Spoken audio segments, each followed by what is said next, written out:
Hello everybody and welcome to another episode of the Warchief Radio podcast. This is the third time I'm recording this, so I'll keep it brief. Thank you everyone for the support that you've given me. I did not think we would get to 10 episodes, and what I'd like to say is on to the next 10. I am beyond thankful for everyone who's said that they enjoy listening to this and the people that I've inspired to do their own podcast. And on to today's guest, Mr. Tone White. Tone, how are you today? Yeah, I'm great. It's a great day. How are you? I'm doing good. Now, Tone, you are seen as sort of like the father of core at the moment. If someone has an issue, they'll come to you. You bring in a lot of new talent on at COH and on around. Me being one. How has that been for the past however long you've been doing it? I know you've done your career for around 10 years now? Yes. How long have you I been... feel as if it's length is such a word. So if we're totaling the years, because I started back in 2012, WWE 12, 13, 14, 15, 16, 17, 20. So about eight or 9 years, I'd say probably round it out to 10, make it easy. So it's been a long journey, but I feel as if I've been best served helping everyone else. I enjoy that a lot and doing that a lot. I mean, you've been doing a tremendous job. I mean, for me, you've helped me a lot. You helped me get out of not being. I didn't want to be in core when you found me. I was doing my shtick in CWA, and then you found me and brought me out of that hellhole, and then you brought me to Honor Bound, and to which I feel I've got a lot of push, as it were. I heard you on the Top Shelf podcast mention kind words about me and stuff like that. Like, I'm sure we'll get into it later on in this podcast, but when we first talked, I was like, holy shit, Tone White is talking to me. Oh no, I remember our DMs, because when I DM'd you first, and I'd have to dig for them. And I should have done that beforehand to embarrass you. But when I messaged you, you were freaking out. And I was like, no need to freak out. Like, I like your call. I think you could work well in this setting. And then it took us a little bit to get there, but we got there. So I think everything worked out the best way possible. I mean, you were still employed by Redacted or CWA. We touched on it a little bit in the Tyson podcast, but Mafia was your baby idea of a faction. It was like it was the brand new thing for you. You had Enigma Soul on it. You had Windsor. It looked like a super show of a truthfully faction. That show was the idea of being able to make a show, have it produced the way I wanted sometimes, and to make sure everyone was being best served was wonderful. And out of all those people, I was one of the people you wanted on. I think it was me that you wanted in. Was it me and Jack Hunter, I think? Yeah. Yep. And it was the Knights. Yep. And I picked you two out specifically. Yep. And then when you left due to unforeseen circumstances, I think it was a month, and then I was kicked out of the Mafia. But listen, the idea was good, and then when things happened that caused me to get kicked out, and I needed to go, then I left, and that's pretty much it. The stable died.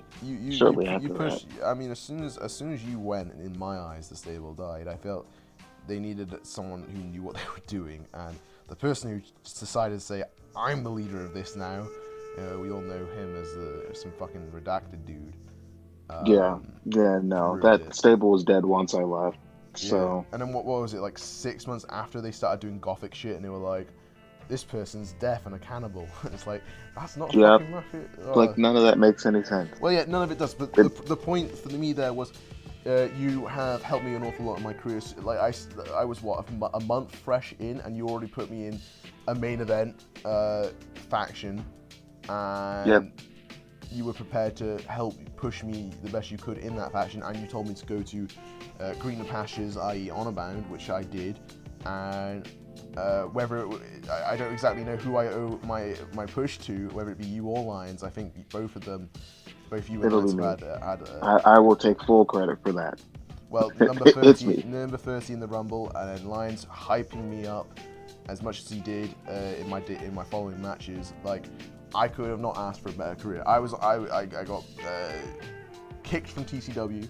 I was in GCW for a little bit. I've been reminded that I was there. Like, it was such a repressed memory, I completely forgot I was in GCW. And the fucking owner of that is trash, and he's come back doing his company for around a month now, and he will fuck off for another 5. No comment from me. I'll throw as much shade at that guy as I damn well please. I'm not gonna fucking name him. He doesn't deserve that recognition, but fuck him. He tried getting me fucking out of this community so quick as soon as I came in. But I will say to try to be the decent. You know, I know you two have issues. He was always nice to me. And when he wanted me to come in and do things for him, I would. And I'd get a thank you, and pretty much kind of he'd treat me like I was fucking odd, and he didn't have to. So. Well, I mean,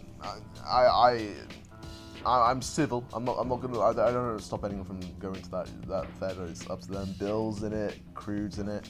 I'll be like, oh, you guys enjoy watching it. I'm gonna just do something else, and that's what happened the other day. But yeah, my career was pretty much made by Tone White. I think I'd like to say, like, I would not be where Yes, I will take all the credit. Yep, take all that credit and help boost the Demi-God ego up there. you're gonna just be like, yes, another career I have made. But you have. I mean, I would not. I think I was on the verge of quitting in CWA because I fucking was like, I think I got squashed by Don Frost, and like everyone fucking hated me. And yep, and I think it's one of those where I think you just needed to be understood. And I think, you know, me being there, being able to like DM you, make sure you were good, kind of point you in the right direction is something that's always going to help someone, good or bad. Yeah, absolutely, kind of. No doubt. I said in the building, and I'll say it again. I feel I needed the tone light of this is what you do, this is not what you do.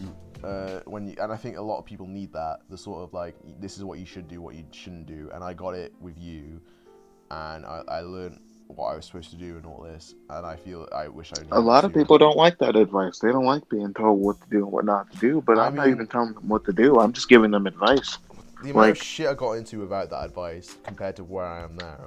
I mean, I don't feel I'm one that gets into an awful lot of shit. If someone's bullshit to me, I'll call them out on it, but I don't think I get the... I mean, you want to talk about your last month and a half?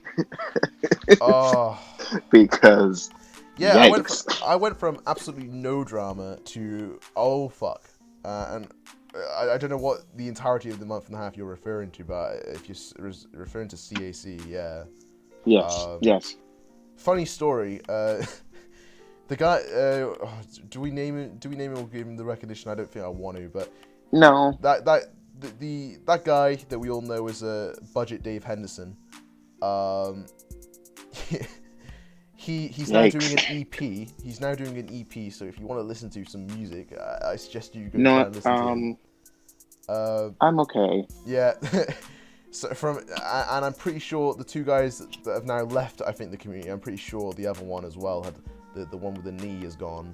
I know it sounds like I'm throwing shade, but the way it is, I don't want to give him any fucking. I don't want to give him any recognition. The best way. If you people to evade anything else is. Well, I don't want to give them any recognition. That's my point. I think everyone who's listening probably knows who I'm talking about. But yeah, they've gone off to play Dungeons and Dragons. So, from one nerdy subject to another, I don't think I'm going to talk too much shit about Dungeons and Dragons, considering I do fucking core. But whatever floats your boat. Whatever makes you. Yeah. That whole fiasco, oh Jesus! I was in your DMs as soon as it happened. I was like, bro, yeah, your boy's now alone. In fact, you called me. You called me on Discord, right as it was happening, and I told you just to like remain calm, and sometimes things need to happen for a reason, and I think that there was a reason all that shit happened. Like at the end of the day, the way you had DM'd me about stuff going on and everything. That needed to happen when it did. So, I think for your mental health sake and for everyone else's, what happened needed to happen because now you can be better because of it and not from it. Well, yeah, I would say I feel I'm doing better after that shit. Like, um, I don't know. I think it was.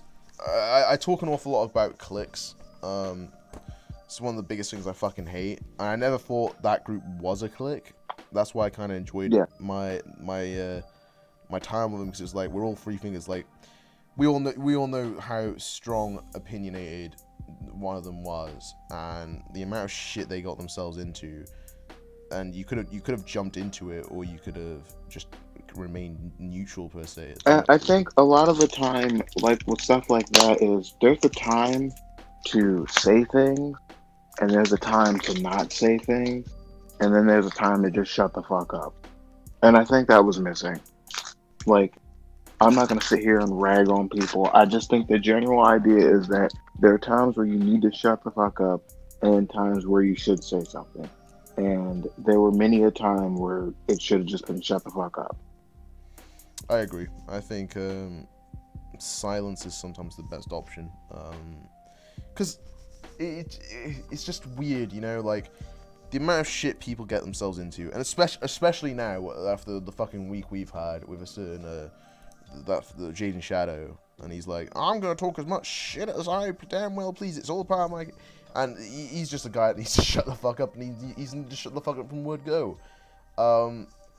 I remember when I It's first hard. started in Honor Bound, and he got into some shit as well. I think I don't know how it's not a clear memory, but I'm pretty sure I tweeted something out about saying how spooky gimmicks, can they calm down please? Because back then all I saw on the timeline was, oh, this person's being spooky now, watch out.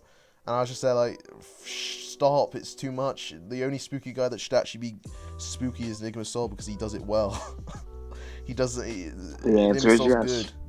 good. Say it again. And I'm not going to comment too much about him to give him any more um, relevancy than he so rightly deserves.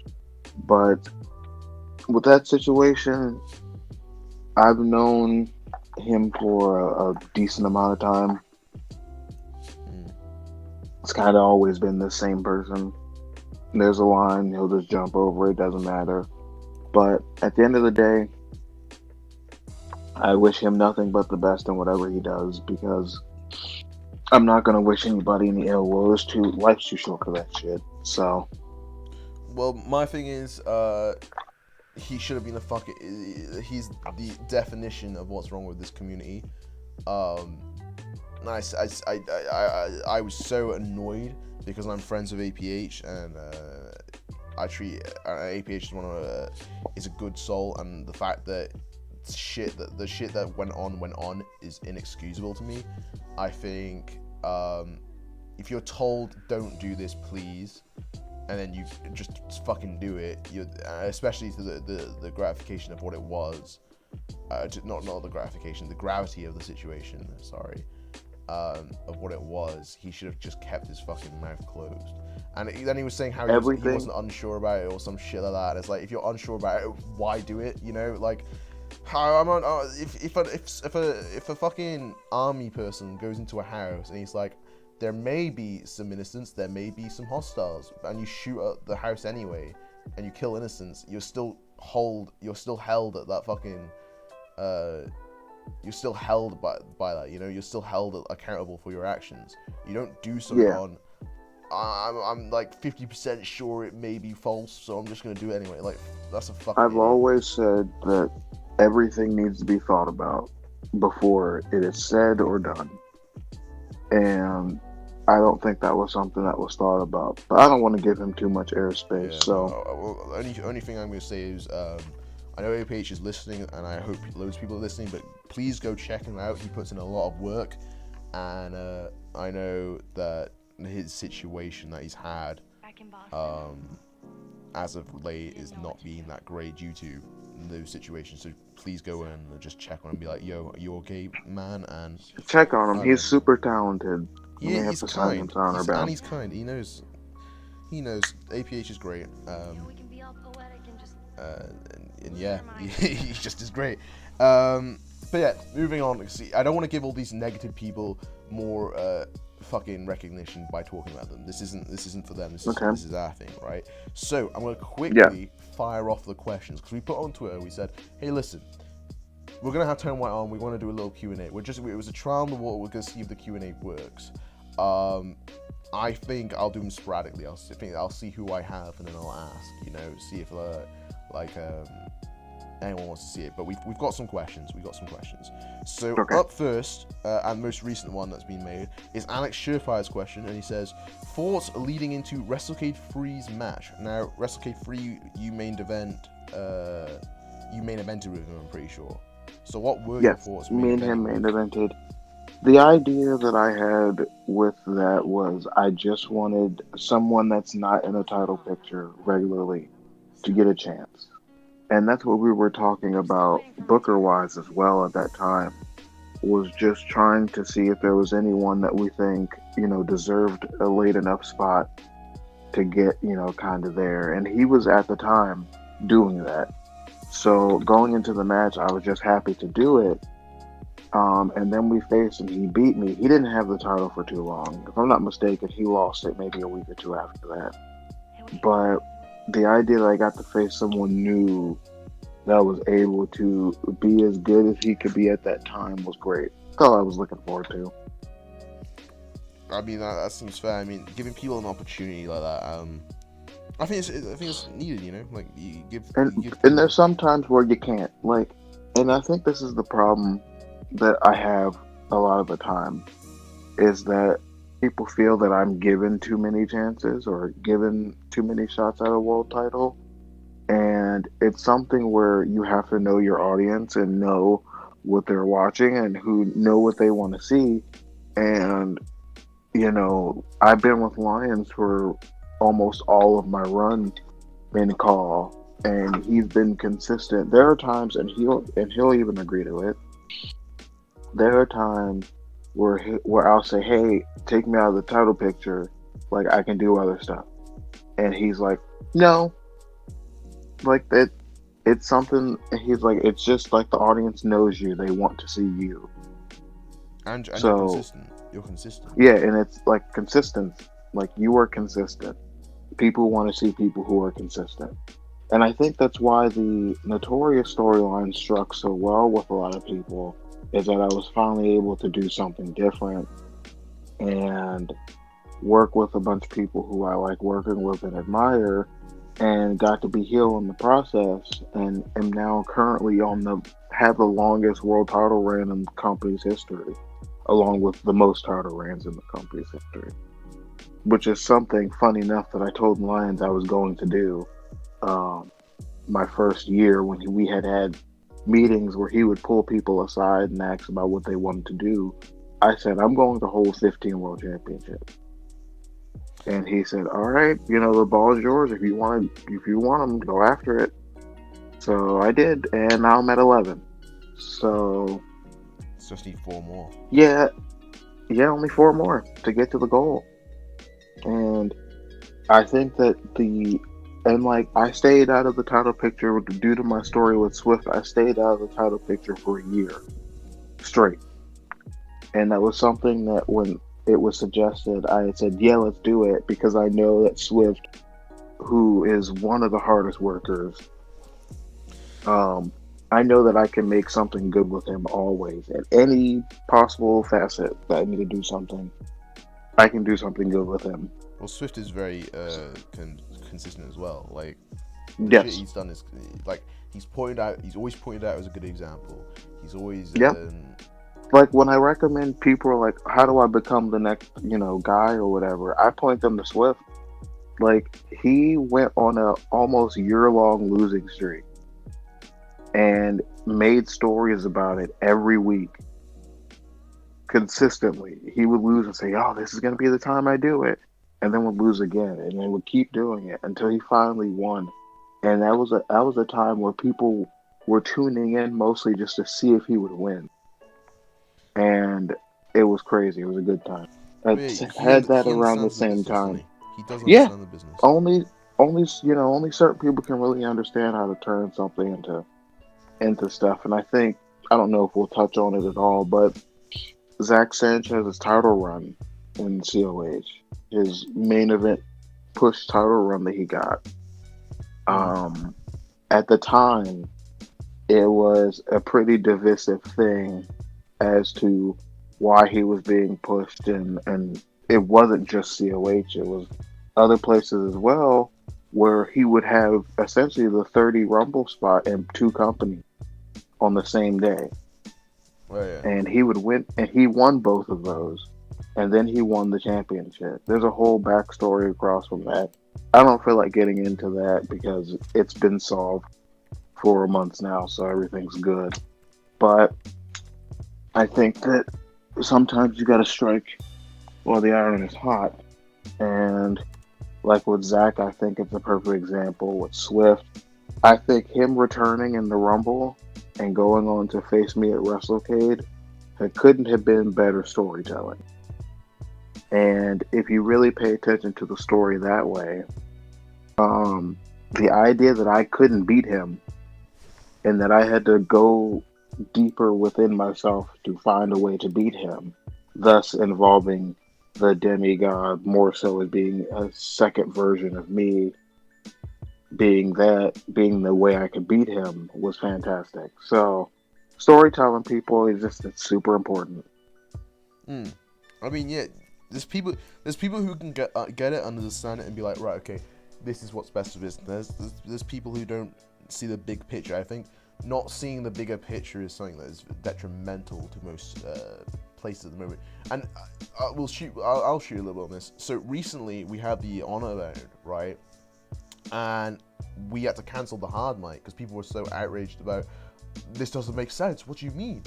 And it was like, if you look at the big picture and you understand, like, because Lions had said, okay, this is Crazy J putting the panic button. So this is Crazy J putting the panic button, and Lions is very good at throwing you the building blocks to make a great story through like promoing and stuff on the show. He'll be like, "Oh, Townsend's looking angry here," and then you go on to hard mic and you're like, right, you were angry, so build off it, something like that. And he's very good at that.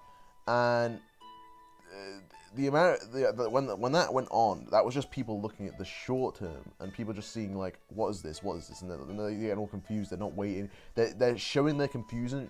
They're showing their confusion in chat.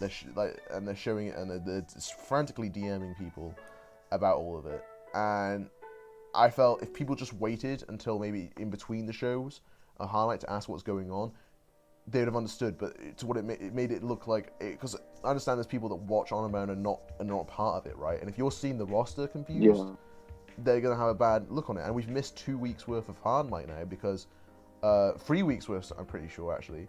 We had a seminar, then this, and then the Super Show. So you've missed 3 weeks worth of Honor Bound hard mic because of like this annoyance. And I feel that, I say annoyance with it being cancelled and whatnot. And I feel that was detrimental to us going into the joint show, because we had like literally the only way we could promote it is on Twitter, and a lot of people to take the initiative to go on Twitter and be like, listen, watch this.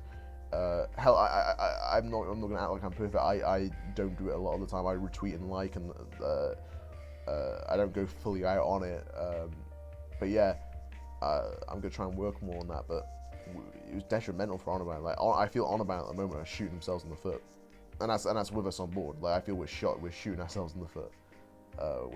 I think there's a lot. I think that like with the way pay-per-views are scheduled, like things like that, it's something that is known beforehand, and I think that a lot of the time you'll see who really wants the top spot by who puts in work when they don't have to have a hard to do it.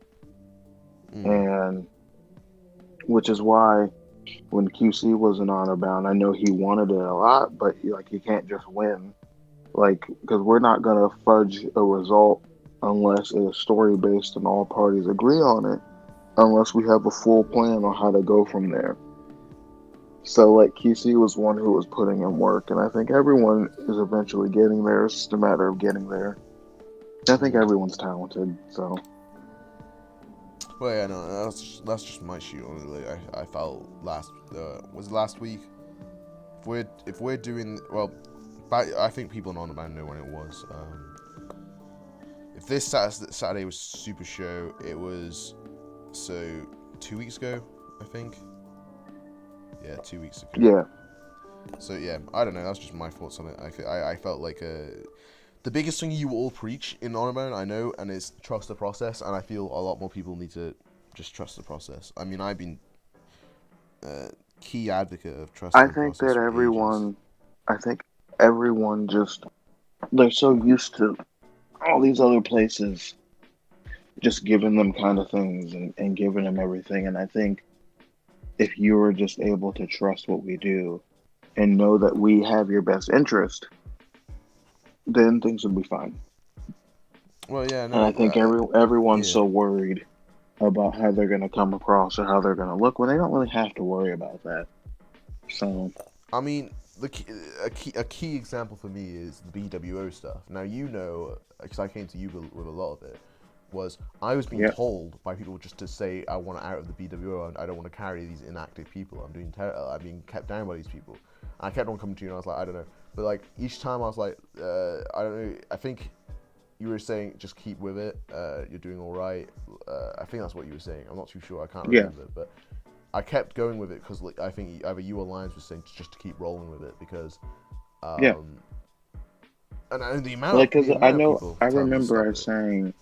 I remember our DMs and you were saying that you wanted out of it. And I'm telling you, like, it's something, if you want to be a bigger deal, this is the thing you have to kind of go with because we gauge a lot, um, from like tag team stuff of who can be, kind of be the dude and be like the face kind of deal by who is the one to stick around pretty much after the team dies. And like after BWO died, it was you. And then we had been consistently saying that. And I think Lions even said it in the seminar was like, there's a reason Townsend is where he's at. And had just kind of consistently put it there. And I think people just need to see that if they trust the process and not, worry all the time, things will be a little. I mean, it's common sense at the end of the day. You and Lions have been doing this shit for what? How many About months? 7, 8 years Not now. months, Just years, not months, about seven, years. 8 years, COH wise. Yeah, about seven, So 8 years. it's just a case of just listening because like I know there's a lot of frustration. Hell, I've been frustrated. There's been times where I'm just like, what the fuck is this? What?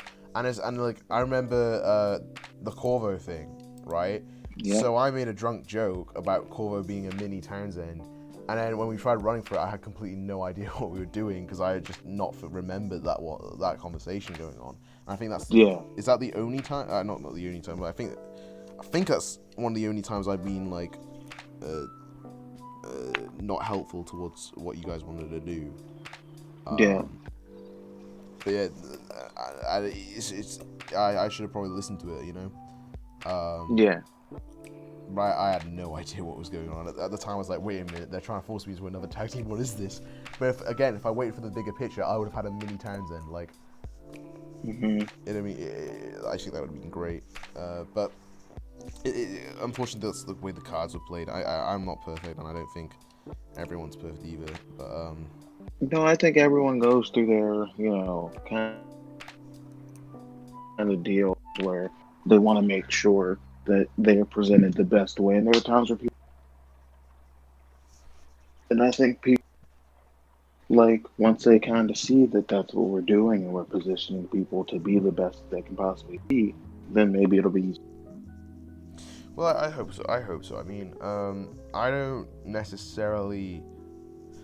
I don't know. I just think listening to people who've had the experience, like you were as a management team have been doing this shit a lot longer than me, and I feel that I don't know. I feel that people who don't want to listen to the experience are just going to be doomed to repeat the mistakes. You know, like there's a lot of people who didn't want to listen to what you've said, and they're not doing too much now. You know. But what I might say, I don't know everyone's situation on a band. There's a lot of cases where I'm thinking that people are talking and they shouldn't be. But that's just okay. And we'll go back to the questions because we had a little bit of a tangent off of that Surefire one. But Bill Dern asks, what is left on the Tone White bucket list if there is still one at this point? So, like I said earlier, 15 World Championships. That is always the end goal. Another goal is just making sure that COH is still around as long as it possibly can be. I think another goal for me is to kind of always be around for people if they need help. I feel as if my best strength is just helping people, so I want to continue to do that. And to just kind of always be positive. There are times where I get, kind of negative, like I said on Twitter yesterday. But I think a lot of that just comes from frustrations that I'm not able to kind of put anywhere else. So, yeah, it's pretty much it. I mean, I understand that. You've been a pillar of the community for a good bit. I think longer than my career. And what is that like being the guy to go to for everyone? I mean, that must be a lot. That must be exhausting. Like, there are times when it is exhausting, and then there are times where it's extremely rewarding. And I think that at least within the past couple of years, it's been extremely rewarding because I know that there are people, when I give them advice, are actually genuinely listening to it.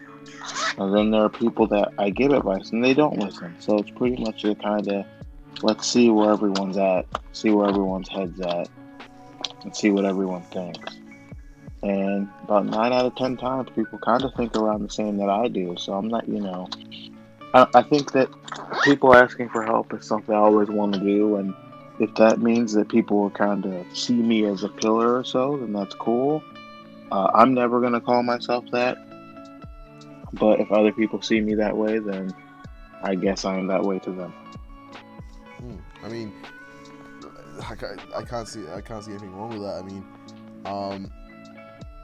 that's a good bucket list to have, to make sure everything stays afloat, to make sure everything, the community sticks together. Straight tremendously.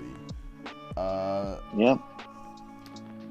Bill gave in 2 questions, by the way. And I think we'll grant Bill 2 questions because it's Bill, but no one else gets 2.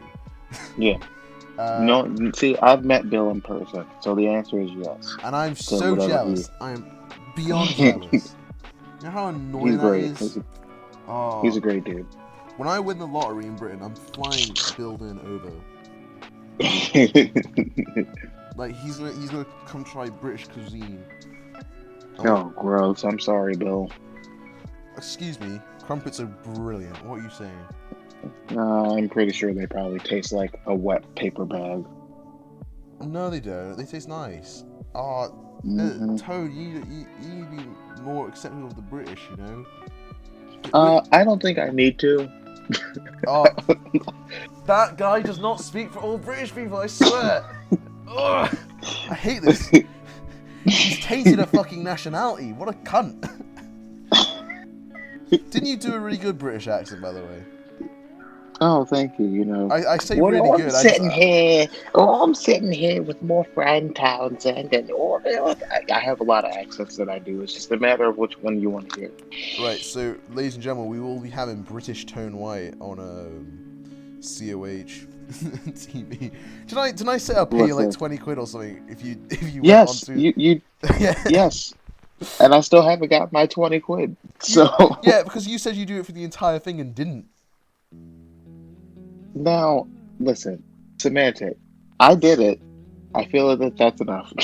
So, well, I think I cut the middleman, right? Because I bought something that is 20 quid, that for you, and for the detective segment. The detective segment that will be airing on Blitz Warfare HXW. Check them out. But there is a big surprise in that we're very happy about. I've rewatched it like 40 times. Like I just can't stop watching it. It's beautiful. Yeah. I love it. Anyway, so back onto Bill Dern's question. How do you stay creative with the longevity you've had? So how have you stayed creative through all this time that you've had? I think is what he's trying to say. Because there's always something happening in wrestling. that can spur my creative interest. I will say outwardly, and everyone watching this knows, I don't watch AEW. So I'm basically kind of a lot of my ideas are based off of a company that's actually been around for a bunch of years and one that's actually has talented people on the inside of it working in the corporate scene. So a lot of my ideas are kind of spurned off of WWE ideas that were successful or ones that I felt didn't get as long as they should have. And I think that a lot of the time that people just kind of want new ideas and oh hey, this is new.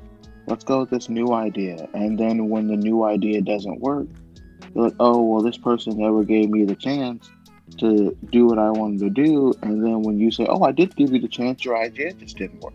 Because I don't like telling people their ideas are bad. Because there's not a bad idea. It's just bad execution of the idea.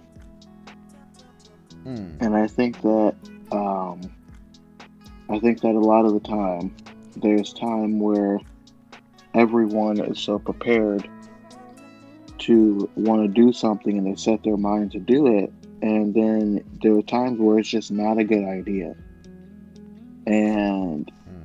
But we let the people try it anyway, because who knows, it could be something that takes off, but it also could not be that. So as far as creative wise for me, there's just always something in wrestling that I can pull inspiration from, so I do. I mean, I think I do that to an extent as well. There's some things I take inspiration of. I think taking inspiration of certain things outside of wrestling and in wrestling is beneficial. I mean, the new look Townsend's got, that was Townsend's look, it's evolved from some shaggy dude in with like a fucking trunks and like the Killian Dane belt, to a guy who wears fucking biker clothes, to now this guy looks like an actual wrestler. So there's been things I've been looking at. Braun Strowman definitely helps. There's basically it's very difficult for me, but it's whenever I see a big fucking dude in any piece of media, whether it be this big dude in Netflix or on a Netflix show I'm watching, or a big dude in fucking games like Batman, right? And I'll be like, right, that's the next Townsend. That right there, that looks cool. There's not a lot of big burly men in a lot of today's media. Like, you can go off Braun Strowman, but I've always thought Braun Strowman is such a one-dimensional gimmick, and I kind of like the idea of having multiple dimensions to the character of Townsend. I think that the Braun Strowman character is something that is great when it's capitalized on in the right way, which I think they've been doing anyway. But that's my story. I mean, I like Braun Strowman. I think he's amazing, probably, in terms of like physical strength and what he does. But yeah, I mean, I enjoy some things he does, not all the things he does. I think it's the fairest thing to say about it. Yeah. There is some stuff I just find cringy, like his fucking thing with Elias. There's things I find good. I loved all of that. It's fun. I like it. It was fun. I'm gonna be like Jim Cornette here and just be like, the only fun that I should get is fucking R-Truth and Santino Marella. I don't want to see these main event guys doing funny shit. Like, I don't know. Me as a fan, I kind of like more of the serious stuff to get into. I know the detective Townsend saying that. Are you fucking for real? But I prefer the serious stuff for wrestling. Well, I got an interesting stat for you. In terms of like, if we're talking serious stuff in wrestling for a minute, Drew McIntyre hasn't lost a match since he's won the championship. And he won the championship in April. And he hasn't lost a single match he's been in. So whomever he loses to, it's going to be huge. So I guess we just got to wait and see where that's going to be. Drew McIntyre is amazing, though. I love him. He's such a humble guy. he's just a humble guy. I love him. Zach, like, not Zach. Drew McIntyre as a whole, he's definitely been an inspiration for Townsend. I've made a sim Townsend. I've made a sim Townsend because I thought I wanted to get into it, but then some stuff's happened that, and I just thought to myself, I'd rather not just yet. I'd rather focus on stuff, other things like Muay Thai icons and stuff like that, right? I'd rather work on that. And Drew McIntyre is the biggest thing in that, and I kind of want to implement it in EFED, but I don't know how I like it. Because I remember just before the WrestleCade match, I came to you and Breon, and I was like, hey, do you think the crowd would pop if Townsend hit a Spanish Fly? Because I just remember watching Keith Lee and stuff like that, and I was like, I could definitely see Townsend hitting a Spanish Fly. And it's just shit like that. Drew McIntyre is a guy that makes me want to change the style of Townsend to be a bit more striker and just a big burly man, but it's left to be seen. But Drew McIntyre is obviously one of my favorite wrestlers since he had that transformation. I enjoyed his chosen one gimmick, then he went to do the free MB shit, and I was like, not anymore, you know. The free MB I didn't like.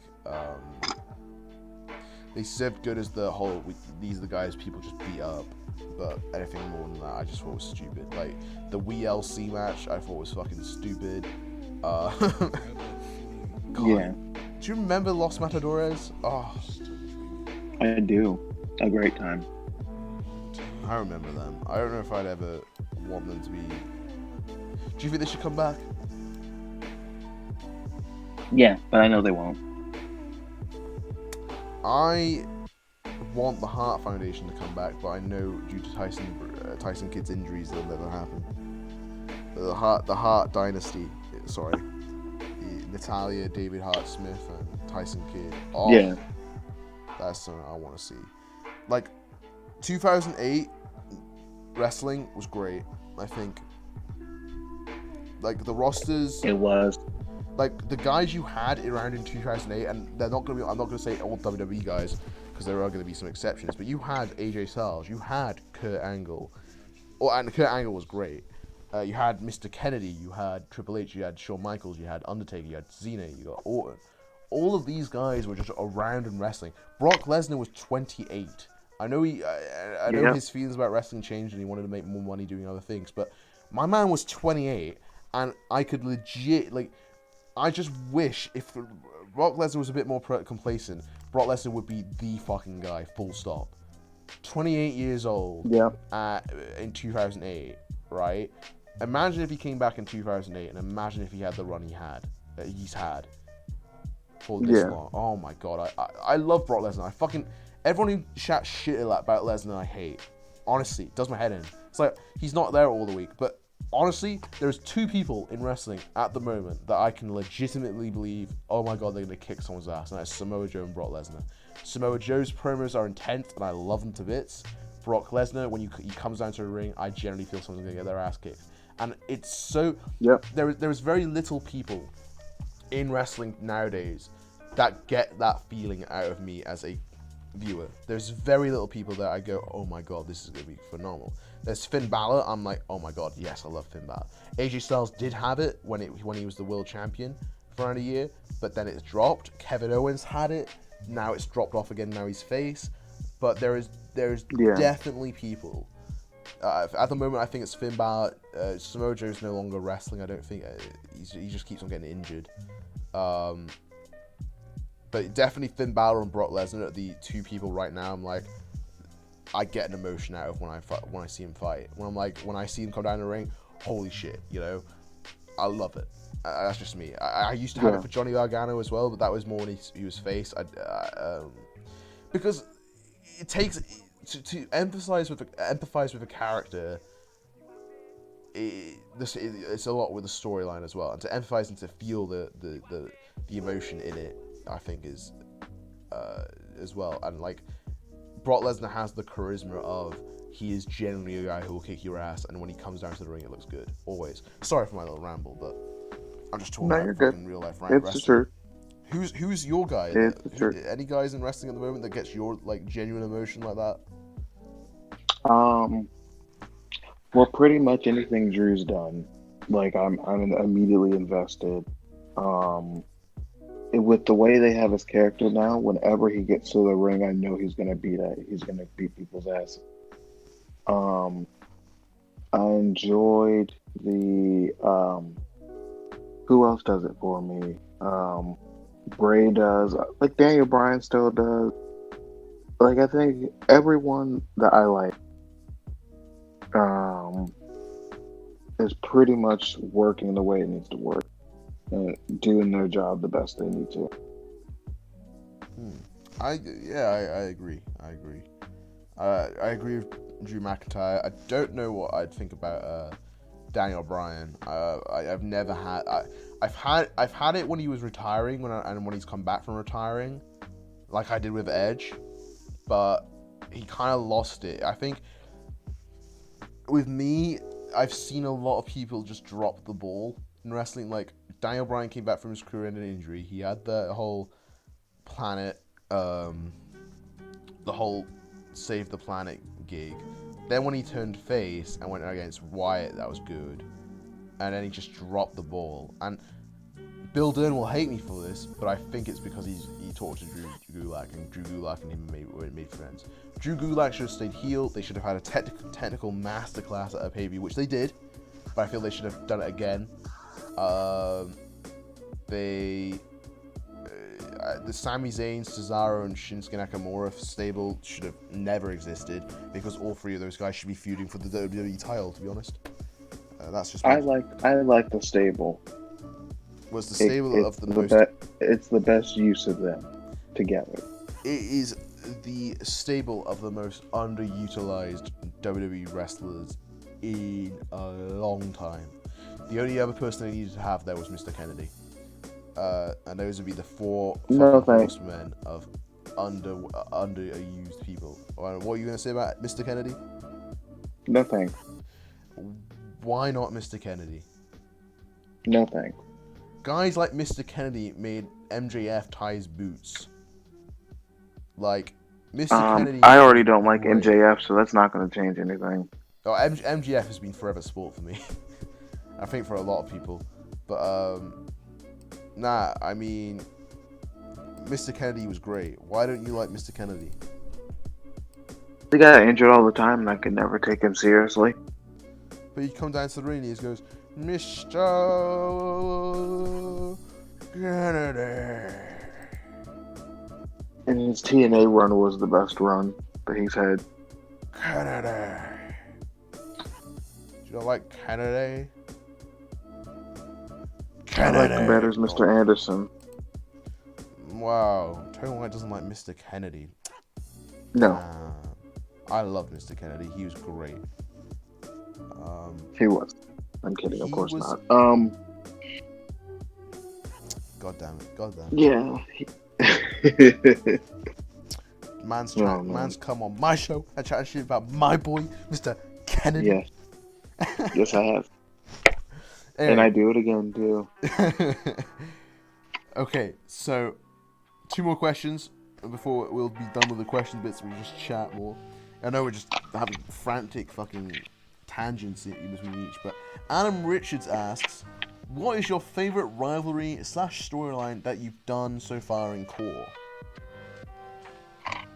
So for me, I will say, and this is gonna sound, extremely dumb, but anything I've done with Lines is the best because I know. No, you know what? I'm not gonna give it to Lines. I'm gonna give it to Swift because me and him know how each other's characters work so well, and know what our characters need to do to be over, and everything just works. So it's Swift.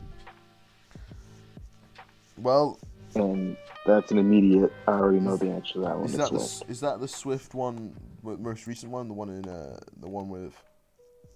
No, anything. I would say the story, anything that I've done with him has been great. I will say the story that we built with the I have to face him at Winter Slam, and if I beat him, I get a title shot, and if he beats me, I can't go for the belt for a year. Like, he made a diss track. I made a drama alert with him pushing an old lady off of a stage, and like, it was the most ridiculous stuff, but it worked so well. So yeah, Swift is the guy. Where was this drama alert? That I want to see this. So part of it involves Redacted. He is essentially the host of that drama alert. So I'll have to Oh, point it out to you. Like, I it wanted the to watch it. segments in between him speaking are fantastic. So I'll have to get him to I actually believe it's on his YouTube. Let me check. Um it may be on his YouTube. We'll just cover over the redacted bit. Maybe I'll go over redacted bit. We'll mute him out and I'll just go over it in like some fucking weird voice. Yeah. Like, it let me see if there is. So like, me and him, we did a promo package for Winter Slam. I was going around at the time as King Tone White. We did a Swift in the Wild. He did a diss track. Like, it was a great time. It's not on there, but I'm sure we can find it. So I'll have to find it for you. I'll no problem, no problem. We'll try and see if we can get that. But that sounds amazing. Yeah, Yeah, I love that. It sounds great. there's a lot of good stuff in there with Swift. I think that he can work magic with almost He anyone. works so well. Yeah. Um, okay then. Coach Dave Daniels asks, describe the roles in core. So this is paraphrasing because I had to quite quickly write it down. And he was like saying who's like the John Cena of core, who's like the Randy Orton of core, who's like the Rey Mysterio of core, and all this, right? So I will go hmm through a list of just saying random WWE names, and you could say a name and then give it some elaboration, or you can just say a name. We do it quick fire. How do you want to do it? We can do quick fire. Right, okay, we'll do quick fire. Who's the John Cena of core? Me, The Randy Orton. Mercer, The Triple H. Lion, The Shawn Michaels. Swift, The Chris Jericho. Ooh.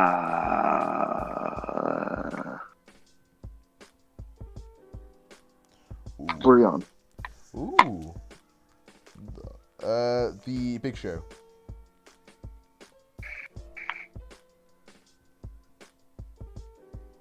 you, Oh yes, we got name boys. Uh, the Seth Rollins. Carter, The Rocks. The Rock.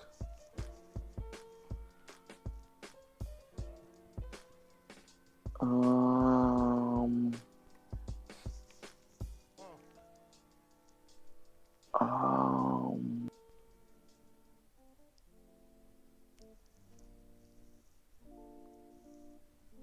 God, this is a lot harder. Ooh. Ray, Ray Mercer, Ray Mercer. That's a good one. The Stone Cold Steve Austin, of course. G, Ooh. I wasn't expecting that one. The Kane, of course.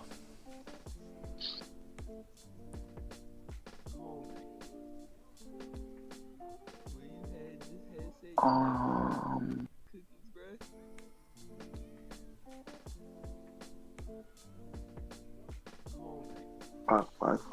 fuck.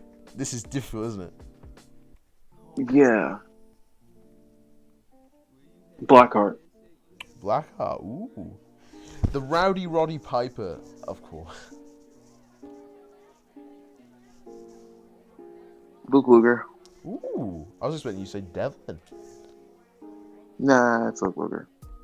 Fair play. The Undertaker, of course.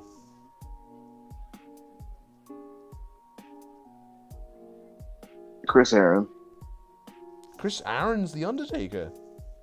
Yeah. Why not Enigma Soul? No. Ooh. What Undertaker is Chris Aaron? Is he the American Badass? Or He is the most current version of Undertaker. ooh, I wasn't expecting that one. Okay, let's hit some women in there. The Charlotte Flair of Core.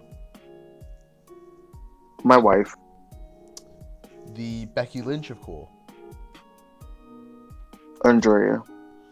The Ronda Rousey of Core. Amber Reed. Ooh. The Nikki Bella of Core. Also my wife. The Brie Bella of Core. Carmen. Ooh, the AJ Lee of Core. Iris. Oh. The Paige of Core. Tora. The Sasha Banks of Core.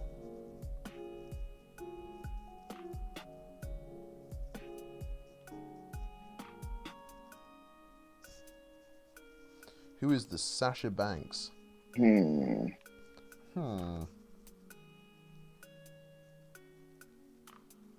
Sasha Banks.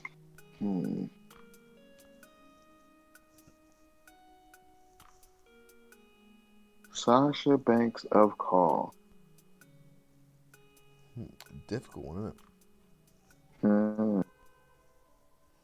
I'm gonna say some names. Then The Sasha Banks of Call. do you want some help with some names? Yeah, I need some names. Okay, we've got Ashley Sky. That's who it is. Oh, Ashley Sky named her right off the bat. Yeah. God, I'm trying to. The Bailey of Core.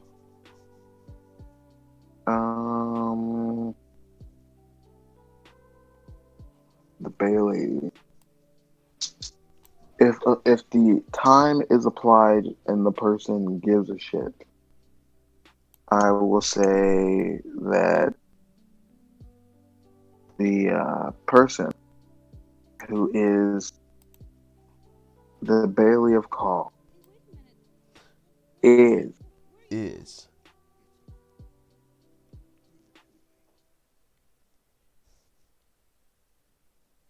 Ooh. oh my God.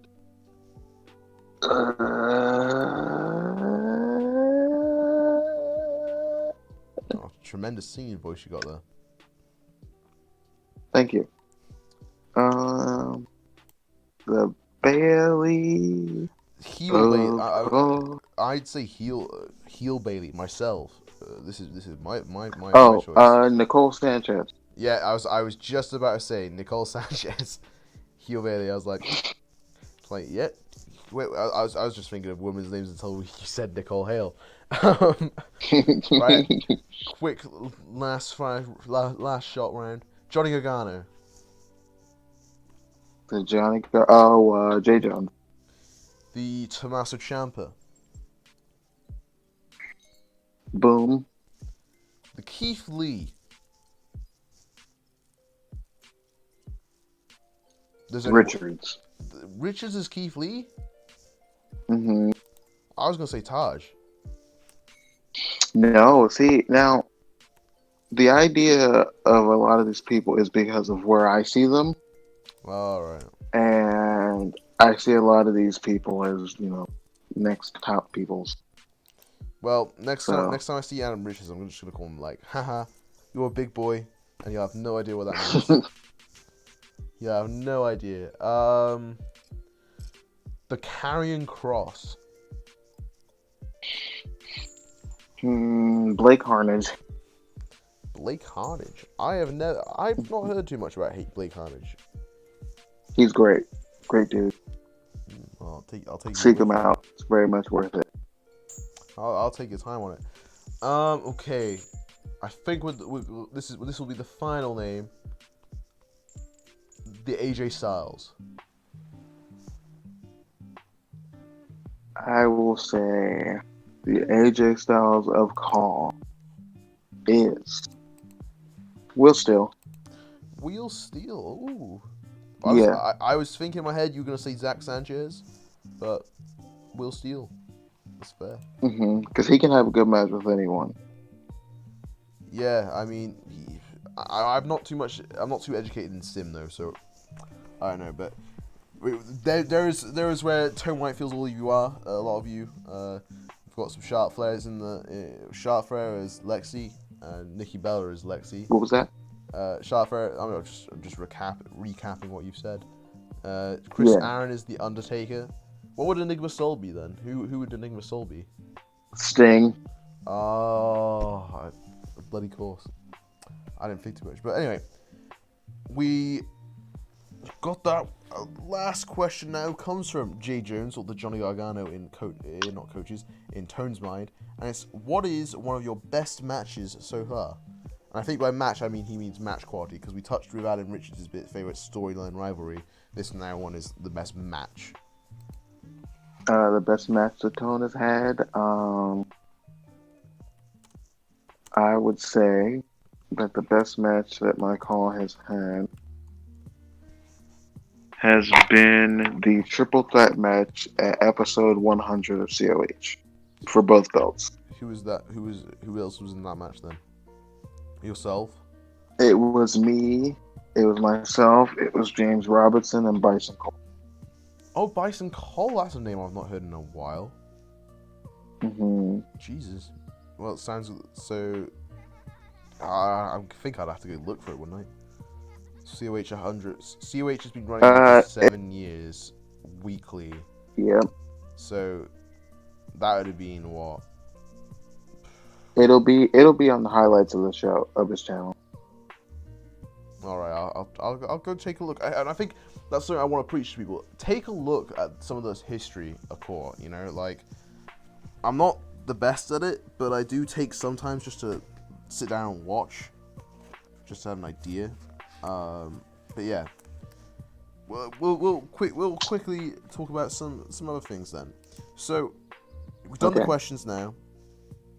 I think people have got the insight into Tone White's mind, especially from Croach's one. We covered a lot in that one.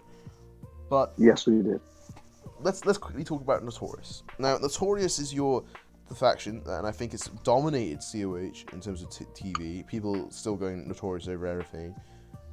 What is your initial thoughts on that? Like, is it what you wanted it to be? Is it better than what you wanted it to be? Is it not as good as you wanted it to be? Anything like that? Notorious, as of right now, is exactly where it needs to be. I think the stable itself has had a lot of legs and still does, but there's a million different ways you can take it. I think that we have done a great service to the show, and people want to see us lose and people want to see us get beat, but it just sadly doesn't happen. So the prolonged anguish of having to wait to see us get our ass is great stuff for great television, great TV. So I think it has accomplished every goal it needs to accomplish. Fair, I can agree. I mean, I've enjoyed it. Who you plan to add into Notorious? Do you plan to add any more else, or is it good as it is? Who knows?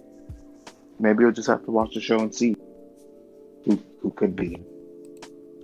Well, who knows? I, for one, after swing vote, who knows what'll happen? Well, so what I was thinking, that was, I don't know why I thought this. I think it was because you had Bill and Ollie work like singles for a bit with each other. I'm pretty sure, but I thought you were gonna turn Ollie to Notorious, and he'd be like the brute savior gimmick. There's a lot there, but that's not an avenue I want to explore yet, because he's still fantastic as a singles. So, I mean, he's still fantastic as a tag team. Well, the Warbeards is the best tag team hands down, I think, just because of how long they stuck together. Like they are the most consistent tag team. Yeah, they are the most consistent tag team. They are probably one of the best there. Like, I think to build up yourselves as a tag team and keep as a tag team is something that not a lot of people do nowadays, and I think it's amazing that people have. It's amazing that people have stuck with it. You know. Yeah, because not too many people can stay a tag team. So Exactly. Well, not many people can. Because not many people can make it successful. Sometimes there's just a tag team that's just boring. But Building yeah, and Oliver Windsor, they managed to keep that. They've managed to keep it up, and they managed to keep it a good showing. And yeah, it's and not many people can do. yeah. Oh god, sorry, I got a yawn. Jesus, I got woken up very early today. I got woken up being like, you got a haircut coming, so I finally got a haircut. So that's what. Nice. I got mine. Yeah, has quarantine been treating you well? Oh, yes, it has. I love the quarantine. It's honestly probably the best thing to happen. I mean, I miss going out and getting drinking with my friends in uni, but I mean, I've been a bit fortunate with the amount of free time I've had. Like, I'm managing to do quite a bit. Yeah, I think that quarantine as a whole has done a lot good and a lot bad, depending on who you ask. I mean, yeah. I mean, if you're a business owner, like it depends on customers coming in and stuff, then you've probably missed out on quite a bit. Oh, sorry, Jesus. It's all right. Yeah, no, God. I woke up at 5 a.m. today, so Yeah, no. I've been up for a bit too. I'm normally awake. It's just, Jesus, something has hit me. Well, I think it's because I usually have like in uni. I've not lost the whole napping stage. Like I love napping and taking a nap, and Oh my yeah, I'm body. definitely gonna take a nap today. Every time I came home from uni and it would be around 6 o'clock like it is now. It's 6 o'clock now. I'd always go for a nap. So every time it's 6 o'clock, I always get tired. But I'd never go to sleep anymore because I'm just trying my best to teach my body out of it. So I can be productive, I think is what I'm trying to think of. But yeah, no. Sorry. Less about my napping. So Tone, when you first... this is more for me as opposed to anyone else. When you came into when you first saw me, what was your first interpretations like? That you could be molded into something that could be like a big deal, as long as you had someone backing you that could do that. And I think, as awful as this is gonna sound, I think I'm the only one that can do it. I mean, do you think you're done molding, or do you think there's still work? Oh, there's still work. There's still stuff I have to iron out on you. I feel like one of those like was it in Marvel or some shit where I think it was the Winter Soldier or some shit. Yeah, he was just getting like tested on and made into the Ultimate Soldier Yep. or some shit. There's, like I said, there's a lot of work. There's still a lot of work to be done on anyone that I've worked with, and I think that there's a lot of work to be done on you too. So, still got some stuff to do. Who's been your favorite project working on? Like turning them into like from being one thing into another. Working with Swift, I won't take full credit for him. That was like a concentrated effort with Lions and the rest of the bookers at the time. But I think that as far as like success stories go, he's one that trusted the process from jump and never questioned what he was doing and only worked to make it better. So Yeah, trust that. Fucking hell, still yawning. Jesus. I mean, Ryan Swift is definitely a guy who does trust the process and has definitely been working on it very well. I mean, he's managed to do this for a variety, for a long time, and done a variety of things, and he's just generally great, isn't he? Like, he's truthfully one of the best people in the community, and I'm waiting for everyone to see it so that he finally gets the notoriety he deserves. he does deserve. He does deserve a lot of it. Can't speak. He does deserve a lot of appreciation because he works tirelessly for a lot of people. Like, Yep. and he doesn't believe that he does, which is so annoying. Like, god damn it, believe in And he's yourself. so damn happy. There are days where you want to have a shitty, awful day, and days where you're pissed off. But the moment he pops in and he says a dad joke or he says something so damn stupid that you have no choice but to laugh, then your day's great. He's great. And I feel there should be more people like that in core. Like, If more there's people applied themselves as much as he did, as much as he does, there would be. But too many people want to give up after they're told that they can't do something the first time. that is so true. He does apply himself so much. Like, I only wish I could have the like editing prowess and shit that he had, and like the fucking drive he has. Like, there is times I think about core and just like want to go to sleep. I was like, God, fuck no, I don't want to do it today.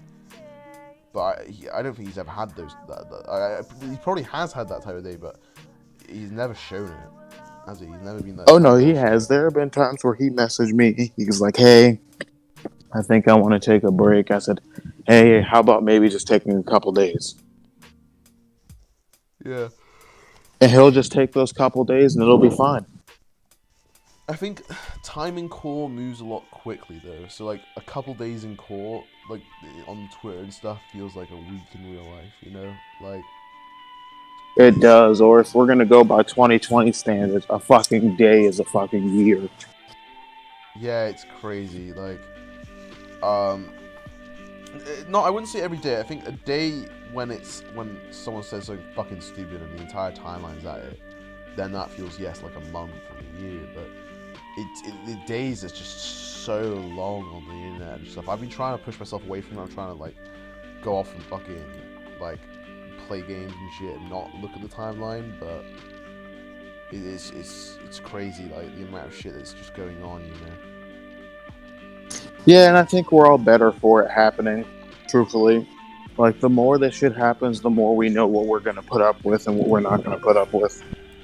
Well, yeah, exactly. I mean, there's probably a lot of people on the list now of like that person never coming into COH or some shit like that. Oh, that list is very long.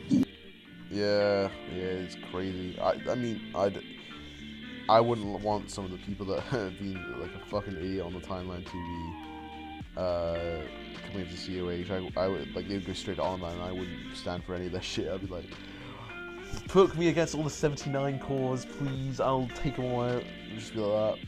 Whenever someone fucking joins this and is a cunt, I'll just be like, yo, just give me that fucking 79 person. Give me a free win. I think that's what We won't even have the free win anymore. 79's win now. Not against me, I'm Townsend. No. No, probably a lot against you because you're Townsend. Oh wow. just I just wish Townsend won all of his matches, man. What do you think about that though? Like with a lot of people not winning matches, like someone could be ready in your eyes, and like they may not win due to like they may not win due to like the AI. So what's your thoughts on that situation? That someone could have everything, but if your call can't win or you can't make a proper move set, then like that's that. I think a lot of time people don't worry about the move sets as much and they just worry about what their call looks like instead of making sure the move set's a part of it. Because at least for us in COH, that's a big part of your success. Indeed. I mean, it's difficult to get cores to win.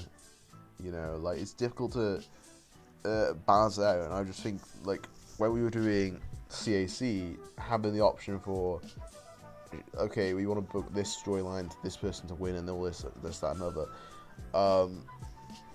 was better in terms of stories. Like the stories we're able to put on in that company due to the fact we can choose who wins and who loses. I think were a lot better than the ones on standard EFED at the time, just because I was like, there's times where the AI helps you greatly, like when I pushed Crazy J off the ladder when we were in a tag team match, and there's times where it completely shits on your momentum, it completely shits on the story, and it makes no sense, right? And I feel how big of a nuisance has that been for COH? I mean, you've been doing this for 10 years. How many times is like the guy that everyone, like the Daniel Bryan is just about to crown his moment, and the AI says, "Lol, no." How many times has that happened? A lot. Has it happened? Like, what's the best example of it that you think? Swift's title push. Every time he gets close to the world title and gets right away from winning it, his calls is like, nope. Oh yeah. And it happens on a regular basis for him. I remember. Same thing with Brian. Like it happens to him all the time too. Whenever he would get close to beating or close to winning, he faces me, and then he can't beat me when it matters the most.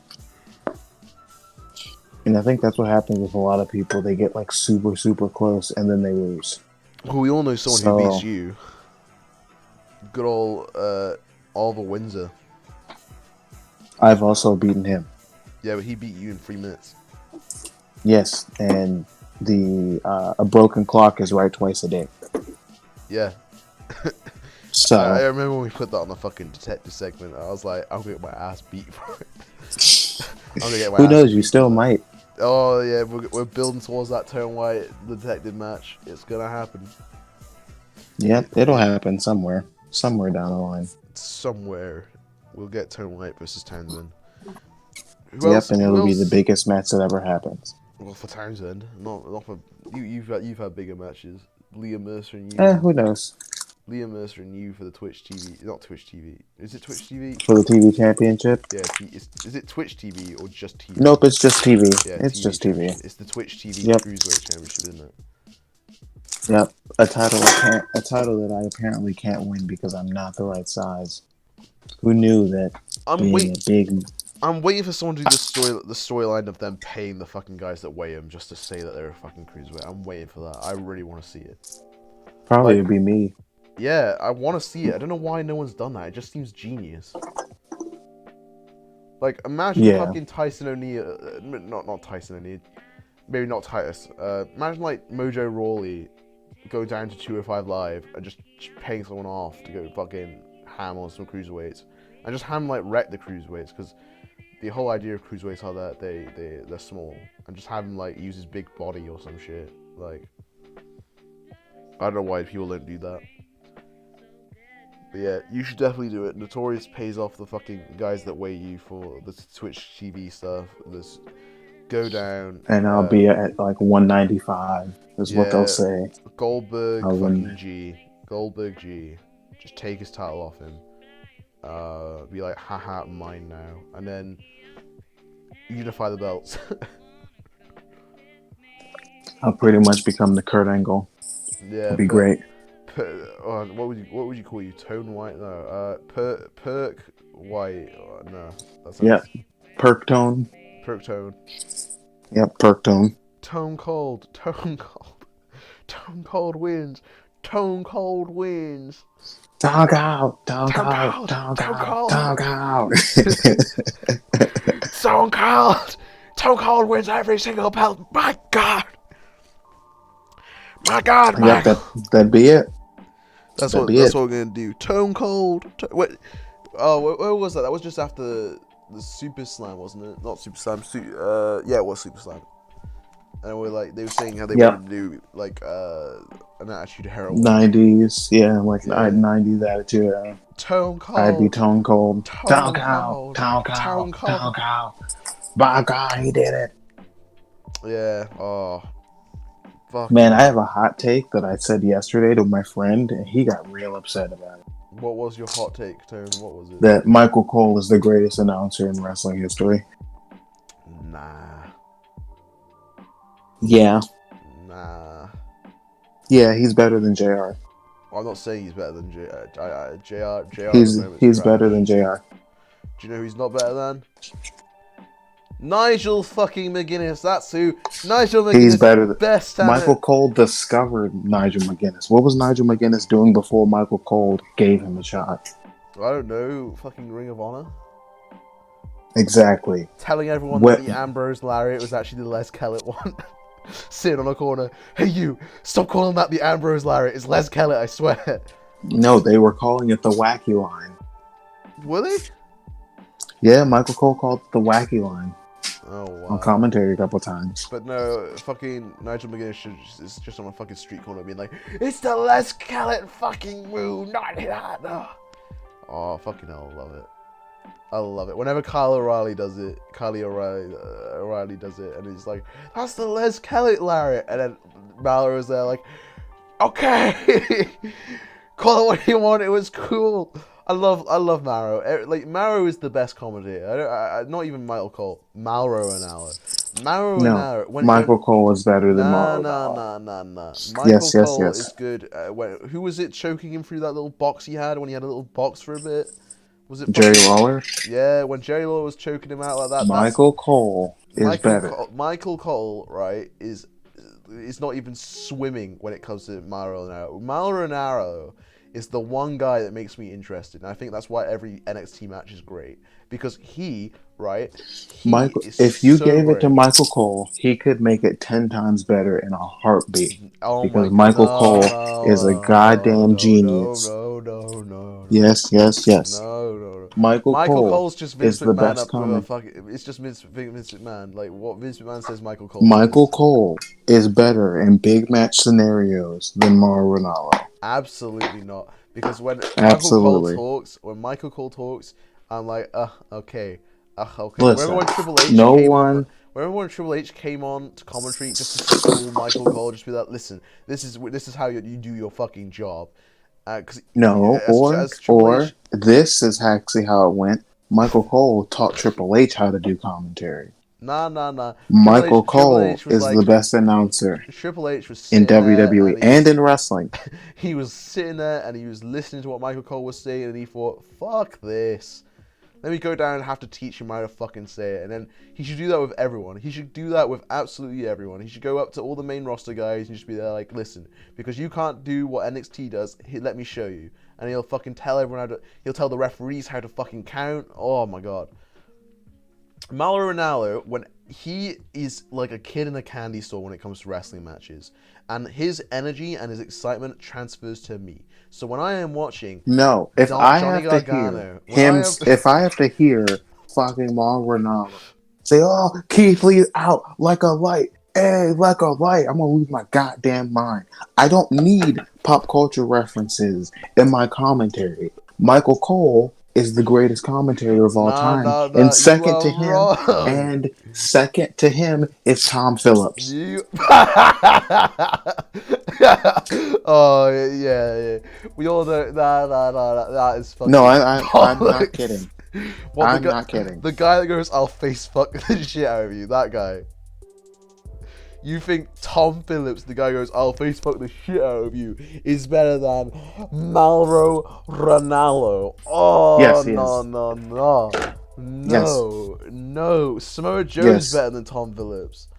No, Samoa Joe is like number 3, but and then Byron Saxton is number 4. It's Nigel McGuinness, Mauro Ranallo, Samoa Joe. No, because Mauro Ranallo will just be like when that Johnny Gargano Adam Cole match was going on, and Johnny Gargano kicked out of 2 like everyone would think he would because he's fucking Johnny Gargano. The guy who lost his shit, guess what? It was Mauro Ranallo, baby, and he was so excited. And he needed to get schooled. And he needed to get schooled in how to actually commentate because, good lord, was that abysmal. Nah.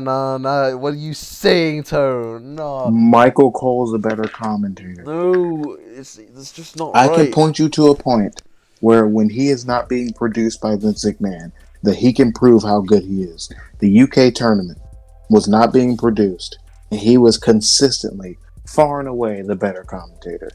But did you see fucking Mauro Ranallo? Every time there's a fucking every time there is a NXT takeover, there is a video of Mauro Ranallo reacting, right? Every Mauro Ranallo video reaction ever. This man has fucking what? 900,000 views to his name, right? Michael Cole. What does Michael Cole do? Huh? What does Michael Cole I do? don't know. Have phrases that everyone says now. No. Yes, Michael Cole could comes on listen and he goes. could it be, it is, or the vintage, or it's boss time, or the big dog. Why'd you use it, Listen, big dog, if it's boss time or something? the yes, like Why'd he is you the use best. that? When Michael Cole commentates, there is no one that can touch him Do you know what's on the vintage Mauro microphone. Ranallo? Oh my Like the god! best part of Michael Cole is when Roman Reigns comes out and he's like, and here is the big dog. The big Or dog! my favorite, when Sasha comes out, it's boss time. Every time, Nah. Michael Cole is the best commentator, and the best announcer, as in like the in-ring announcer, is Greg Hamilton by a country mile. Tony Chimmel's better. The No, rated R no, he is superstar. not. No, Tony Greg Chimmel's better. Hamilton is better. Greg Hamilton is better because of his pronunciation of Shinsuke Nakamura, because of his Roman Reigns, and especially because of his Charlotte Flair. From the Queen City. He's the best at his Howard job. Finkel is the best. Howard Finkel is the best. It's just a competition for second place, and second place belongs to Tony Chimmel or Justin Roberts. No. Fuck it, not Tony Chimmel, Justin Roberts. Justin Roberts goes, John C. Oh my god, he's so good. No, Justin Roberts lost his cool points when he used the same verbiage of John for John Moxley. Lillian Garcia fell over. Yes, we love Lillian Garcia somewhat, but Justin Roberts lost his cool points when he decided to use the same Jan for John Moxley. Get the fuck out of here with that bullshit. I would pay a lot of money to Justin Roberts just for the next AEW show that happens when John Moxley comes out to face whoever he's facing. Maybe it's Brody Lee. He'll go, Dean Ambrose. I'd pay so much money to see it. I would pay him a shit ton of money for him just to say Dean Ambrose. Over thing in wrestling. and then like with Luke Harper, you'll just be like, Luke Harper. Oh, and then Sean Spears comes out. Worth it. Sean Spears comes out. He is a perfect 10. Ty, didn't you? And coming down to the ring from the fifth dimension, Stardust. It would just be fucking perfect. And maybe then I'd actually watch because it'd be names I know and not fake awful indie names who can't work. Exactly. Fuck AEW. No. Yep. And I wanna imagine fucking Justin Roberts not announcing the Young Bucks because jobber entrances don't get announcements. I want, and cool, if people like AEW, that's your bag. I'm not gonna tell you not to like something. I mean, I'm just telling you that I will not watch because I have standards. I think anyone with taste has standards. Listen, if everyone had taste, AEW wouldn't exist. But it's a t-shirt company. A big old t-shirt company, and nobody can tell me the difference because they booked Joey Ryan for All Out. What do you think about Jonathan Coachman then? Jonathan Coachman, I think, is good. I think he's better served at actually doing sports commentating. Because I think it fits in better. No one can touch Mauro Ranallo just because Mauro Ranallo is yes, everyone can. Michael Cole, Tom Phillips, Bradshaw, Corey Graves, Samoa Joe. Are you saying JBL's better than fucking Mauro Ranallo? Yes. Oh, Tone. There's a whole fucking segment on Cultaholic for when John Bradshaw Layfield fucks up on commentary. And because he does it every week, he fucks up all the time. Where's Jerry Lawler on your list of like? He's at the commentators? bottom because he's racist. Is he? Oh, I didn't realize he was fucking racist. What's he do was racist? He fucking called the senton from Akira Tozawa the ramen noodle moonsault. Oh, I remember that. Oh, Jesus, why did I? Oh. And then on top of that, during the Street Profit entrance, he said, and I quote, "Oh, they were like, come on, King, get on with the with part of the Street Profits." He's like, "No, because I know what's in that cup. It's Kool-Aid, and everyone's drinking it." Yeah, I thought you were gonna say something about how he's a complete sexist. Puppies, remember that shit? Oh, Jesus Christ! Oh my god! And people used to eat that shit up. I loved it when he faced the Miz. I thought that was hilarious. Or was it the Miz or was it CM Punk? I think it was Miz. I like when he faced when he was facing Miz for the title, and they gave him a title shot. Fucking hell. And people were all ready for him to win, and then he lost anyway. So yeah, crazy. I mean, he did lose to Michael Cole at WrestleMania. And the battle of who is the best commentator is over because Jerry Lawler was defeated by Michael Cole. Just saying, yeah, Michael Cole's undefeated at WrestleMania. We all know for a fact if Mauro Ranallo went to fucking one-on-one against fucking Michael Cole, it'd be a Goldberg match. Mauro Ranallo, yeah, and the head it would be a Goldberg match. And Mauro Ranallo will be defeated in 2 minutes. Mauro Ranallo will spear down Michael Cole and rip his head off to find inside Michael Cole is just Vince McMahon. You know what the best part of all that is? That would all happen, and then the anonymous general manager would give Michael Cole the win anyway. So, sorry, ladies and gentlemen. What was the line for that? I just received word from the anonymous general manager. I remember that. Due to that was Mauro such Ranallo's, a good storyline as well, and then they fucked it by making it Hornswoggle. Nah. Apparently, the original thought was that it was going to be Mick Foley or Stone Cold. Yeah, but they were the anonymous GM was just a fucking heel. Yeah. They should have made the anonymous GM people power John Laurinaitis. John Laurinaitis is the best fucking ever, and no one can tell me. No, there's better than him. Nope. No one is better than Big Johnny. William Regal is the best fucking general manager, no cap. You cannot tell me otherwise. The fucking William Regal cut a promo about how Eugene was mistreated, and I was like, and for that, I will give you a smacked bottom. Oh, it was brilliant. William Regal is the best general manager. You know why William Regal is the best GM the WWE's ever had? Because he doesn't get in anyone's business, and he stays out of shit he doesn't need to get involved with. Exactly, and that is why he's the best fucking GM. I mean, if we're going to be honest, the best GM is Stephanie McMahon. But I thought, no, it's Teddy Long. No, because I don't need to go.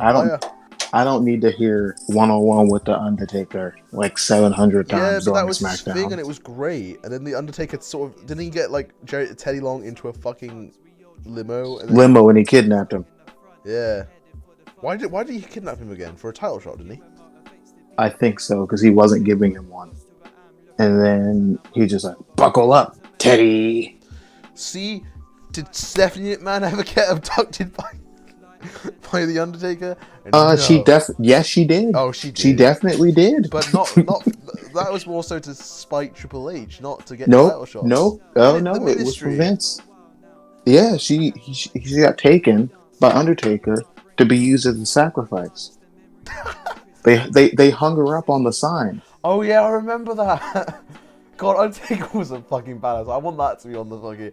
Oh jeez, I can't wait till. Oh my god, there's a lot of people I can't wait for to get their Hall of Fame things. It's just their most embarrassing moment of their careers.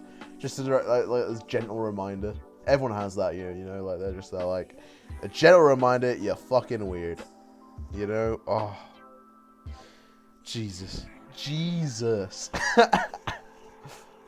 Mauro now is still the best commentator, though. Moving on swiftly.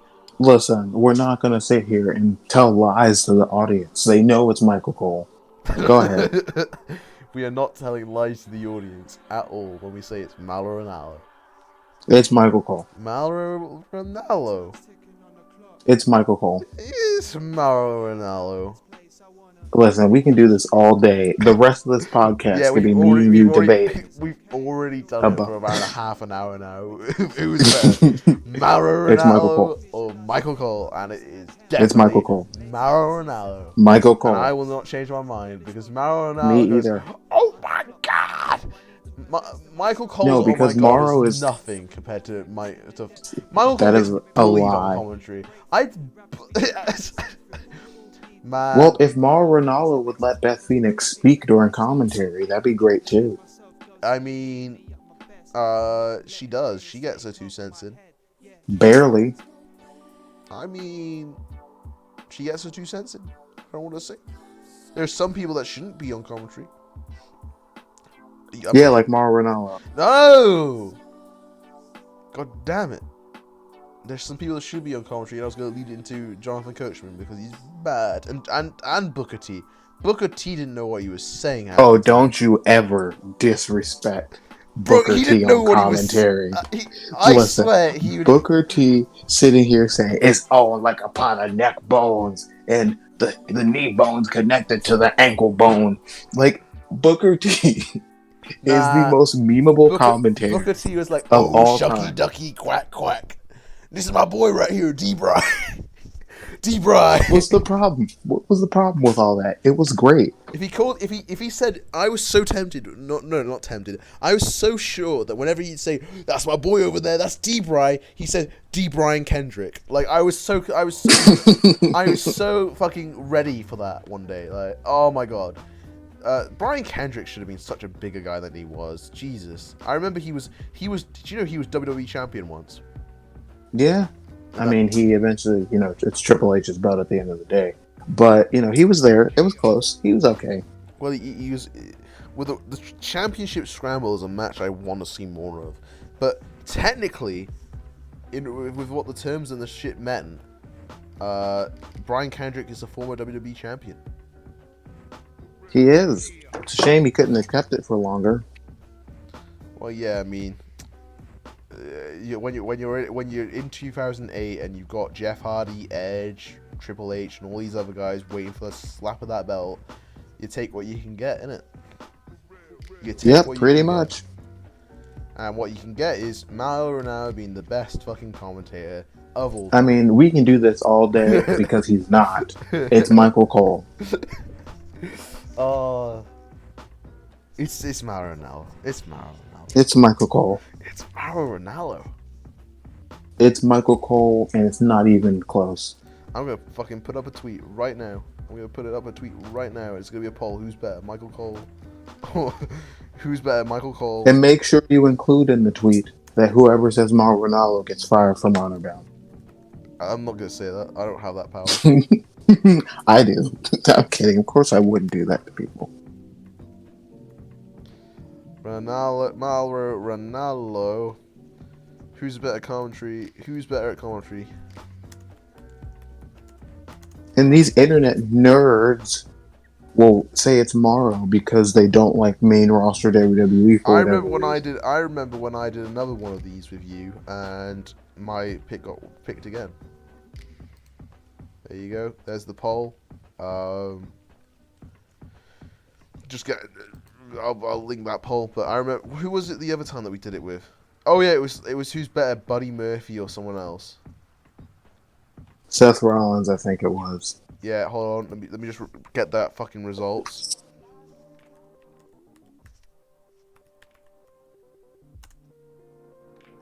Murphy, Rollins.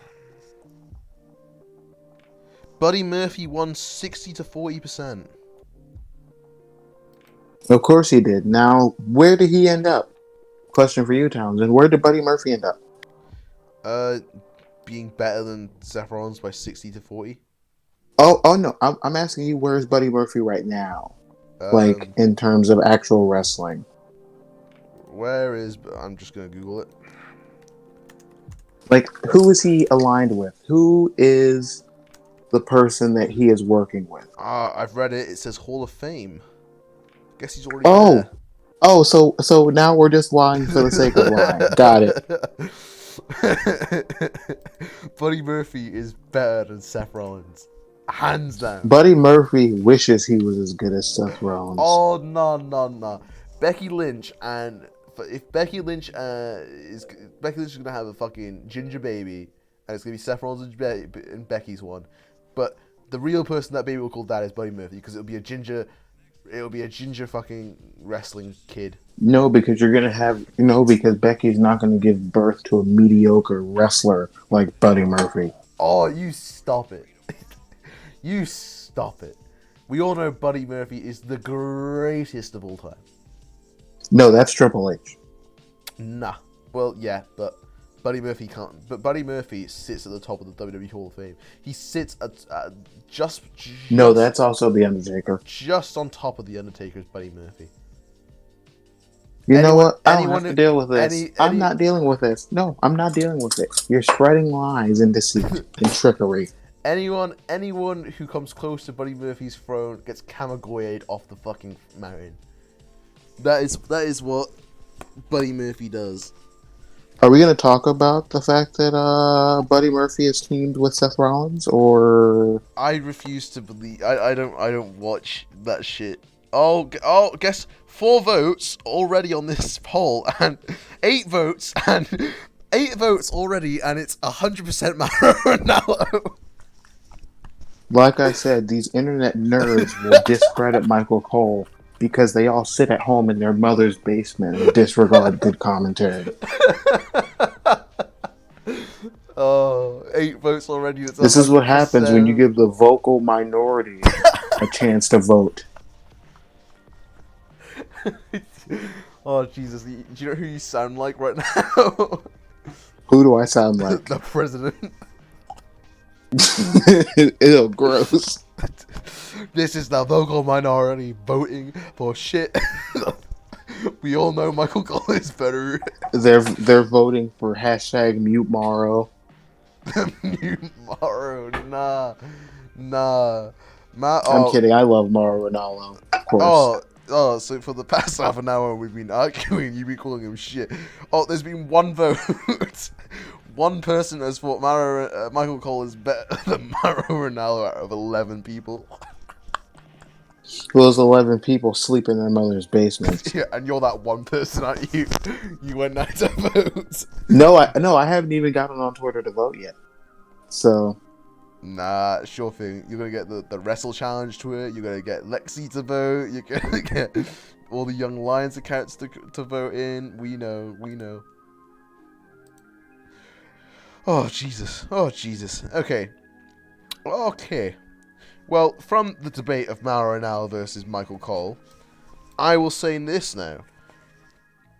What are the future projects for Tone White? And when I say future projects, you've said before that you want to keep on going with like the bucket list and keeping stuff uptown running. I'm talking like, what are you doing? What's the next thing? Is there like a show like Pinnacle coming out, or is there anything like that in the works? Well, we're just working on Triumph, and we're taking a little break for Nate's sake, for Nate's health, and once we get back in order, Triumph will be back around, killing the game as usual. What and about? Then, yeah. And what about Sim? Well, I am in Fame. Yes. So I remember your match. It got yes. Yeah. What did you think about the YouTube comments about that? I think that about that, and it's funny that you asked that because I was actually going to kind of lead with it, is that everyone is entitled to their opinion. I enjoy the feedback from it because it allows me to get better, but I also think that a lot of the stuff that was said was not fair towards Mercer. There's a lot of bashing of him for whatever reason, so. When I watched it, I thought, Jesus Christ, you never see shit like this in E-Fed. Like, why is everyone so toxic to one another? Like, you've all worked so hard on producing this show. Why is there a vocal minority in that chat saying, fuck this guy, and this guy has put work this guy's put work into producing something that we can see and watch right now. Fuck him. Like, yes, there are times in EFED where you're shit talking and shooting the shit about someone. You're like, oh, I don't find this person interesting. I don't find this person watchable. But you don't say it and lambast it into the fucking chat and like spoil that, like everyone else. Like, I was uncomfortable with the shit that was being said because I was like, Jesus Christ, this man's worked hard.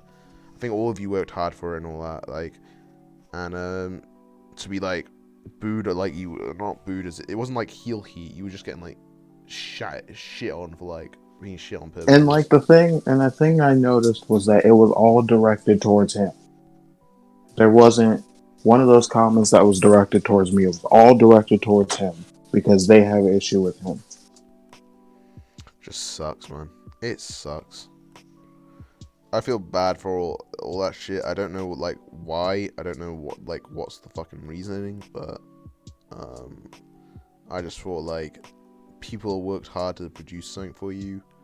Why are you going out your way to make them feel lesser for doing it? Like, if they're gonna shit on all the shit he did. It was depressing. Because it's like he did all this work to get this match to where it was, and like it wasn't the best match, but it got the job done and it got over who it needed to get over. Yeah, because the best stuff came later in the night in the Rumble anyway. Like, when I saw the match, I knew something else was happening. I was like, yeah, they're saving something. You know, that's what I was thinking. But then, like, I just thought, well, Jesus Christ. Like, why are people being so toxic towards this guy? Like, Mercer didn't shoot anyone, did he? Like, I don't know. No, he just blocked people who were annoying, and they don't like being blocked. I mean, it's his Twitter. He can block whoever the fuck he wants. I've got a block list of people, and if people go like, "Oh, you can't block this person," then like, of course I fucking can, you know? Like, Jesus. By the way, just a quick update, Tone. So, 20 people have voted on the Michael Cole versus Mauro Ranallo poll, and only one person has voted Michael Cole, and 19 people have put out Mauro Ranallo. Just like I said, those 19 people sit in their mother's basements and fap to everything he says because he was in New Japan for 15 fucking minutes. Oh, Jesus. Jesus. But yeah, no, I thought that the sim fucking shit was like... That laugh, by the way, was awful. Like, I'm so sickened by myself just for laughing like that. Oh, I'm very sorry, people who are listening. Anyway, back to what I was saying. I felt that the chat was just overly negative, and then it pushed people not to want to go and do shit, you know? You know, like... Yeah, and everyone that I talked to was positive. I mean, it is what it is. I mean, I don't know the first thing about Sim, and I don't know how long that took took Mercer to make, but it got shown pretty badly, and I thought it was unjust. It's fine. It got the point across. It got what it needed to get over. As long as that was the job and that was the intent, and that was all I care about.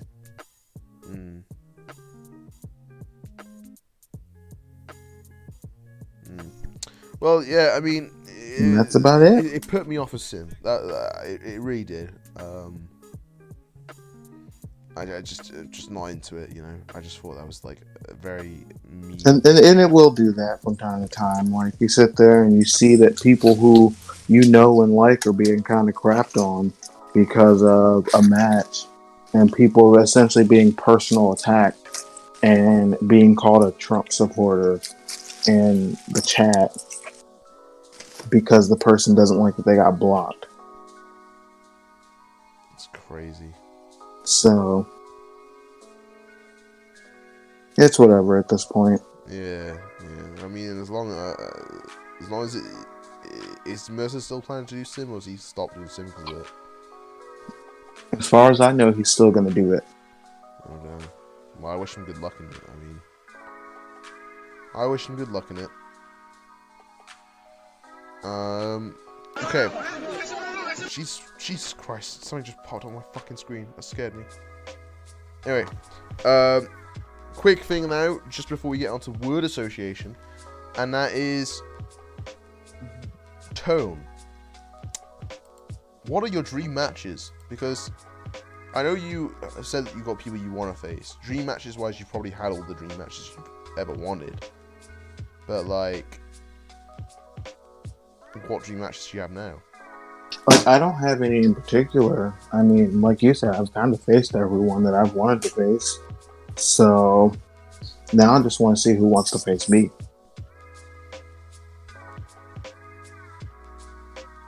Like, who wants to have a match with me? That's kind of what I want.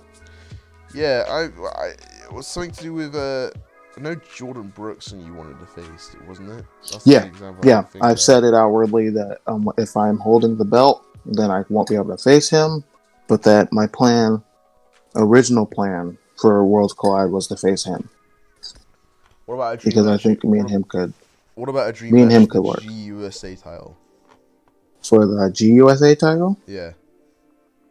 Me versus Dave. Are you ever gonna? You're not. Isn't the whole meme that you're never gonna get that though? That's the meme according to Daniel Lyons. Oh. Now, at some point, it will be mine. So, and at that point, I will officially be the first Super Grand Slam of the company, even though I was already Grand Slam before he introduced the title. Yeah, no, that's something I was annoyed about. Well, I say annoyed about, which was gutting when it came to the loss of the world title match. I was like, I'm never gonna be Grand Slam though. Oh, I was like, no, I'm never gonna be Grand Slam, and it's like, oh. But yeah, you will eventually. Well, it will happen. How will it happen? Because I'm not too sure how it will work. You know. Well, it all depends on the time frame. The only one you have to win left for Honor Bound is the world title, right? Yeah, what happens when it comes unified? Then you'll still get the Grand Slam. Because you'll still technically be Honor Bound champion. Oh. Fair play. I thought when it would happen, it would be like, oh, that's no longer Grand Slam, but guess I'm just going to have to beat up someone from COH. Yeah, you won't be beating up anyone as long as I have the championship, so... Oh, you say that, Tone, and I'll do what Mauro Ranallo does to Michael Cole. And falls in second place? No, I pretty much eat you like a bear. Rip you to shreds, you know. Mauro Ranallo would rip Michael Cole apart. Unless I choke again. We all know that happens quite a bit. It's your favorite pastime, isn't it? Yep, choking. Less sigh. God damn. What do I do now? Oh fuck. Continue to lose. Oh, stop it. You stop it. God damn.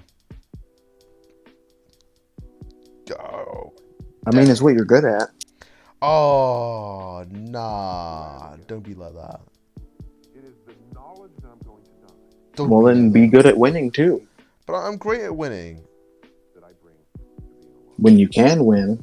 Oh, stop.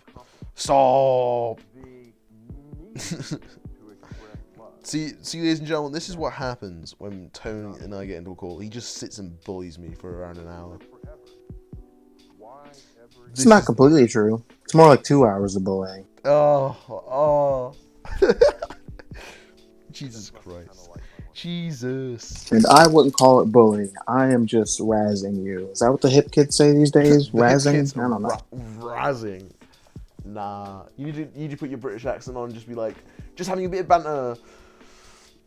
I'm having a bit of banter with my mates. What the fuck was that? You sounded more like Carter than you did fucking British. Jesus Christ. Oh, well, I'm just having a bit of banter. That's all I'm getting. Right, okay, we'll quickly do a game of word association, right? And then, because I appreciate we're coming up to the almost 2 hour mark, and that would make it a very long episode. So, I will get some words and we'll go through them quickly. So, I'll say a word and you will say a name. Do you want to do it quick fire like we did before, or do you want to give reasoning? I'll probably do a little bit of both. So Okay, a little bit of both. Who is lovable? me,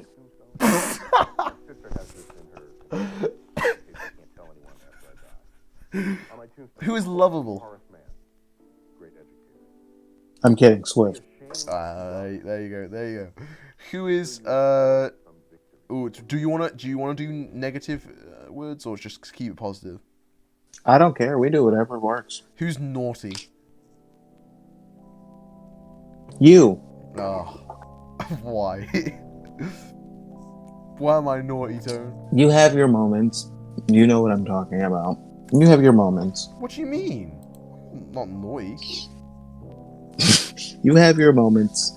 I've had DMs from you when you want to subtweet people. You have your moments. Oh yeah. No, I think people are fucking idiots. But I'm trying to work on not subtweeting it, so I just DM you what I feel. This guy's being an asshole. Fuck him. I would just be like that. Fuck him, DM Tone. I'm gonna DM Tone right now. Then you're like, oh, why? And I'm like, yeah, this guy's been a fucking cunt. Look, he's treated us like shit, and you go, yikes. And that's all I need. As soon as I get the yikes, I'm like, there you go, happy days. Happy days. I've got the yikes, I can move on with my life. Who is polite? Who's polite? Polite. Jay Jones. Ooh. Who's proud? Breon. Who is soulful? Which is the opposite of soulless, I'm guessing. So like, What were you saying? What was the name? What was the word? Soulful, as in like energetic. They got a soul. Oh, my wife. Okay. Who is unsure?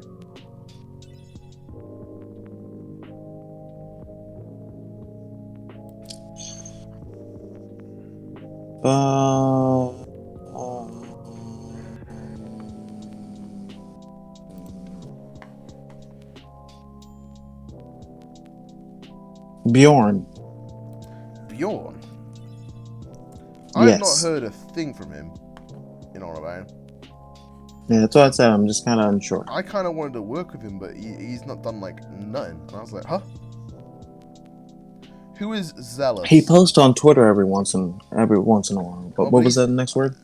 Because he's in like 30 million feds. I just thought, oh Jesus. But next word is zealous.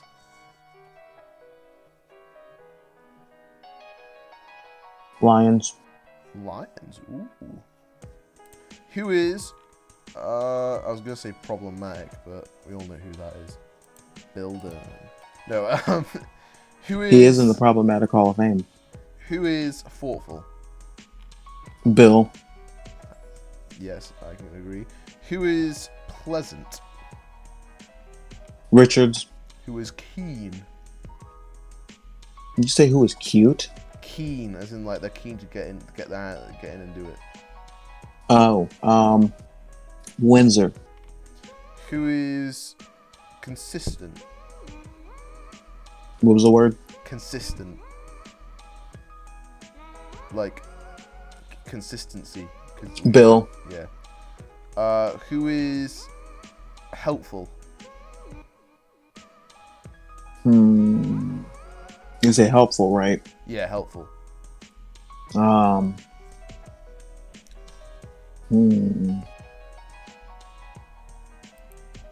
Tyson. Ooh. Who is?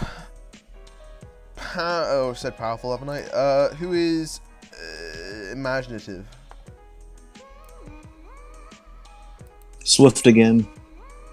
We're singing his praises this podcast episode. Yeah, it seems like I have, haven't I? Who's energetic? I said it. Iris. Yeah, no. Iris. Who is? Iris by a country mile.